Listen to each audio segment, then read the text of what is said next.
डार साहब यहाँ पे बैठे हुए, सियालकोट में हमेशा बंदे निकलते हैं, मानना पड़ता है। डार साहब बंदे बाहर लेके आते हैं। मैं हल्फ देता हूं अपने लीडर इमरान खान के साथ खड़े होकर मुकाबला करेंगे।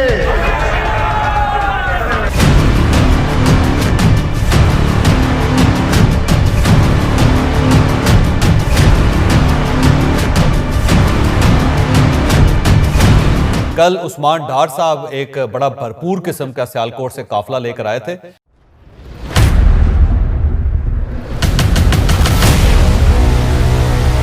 उनको उसने वाकई कमाल कर दिया।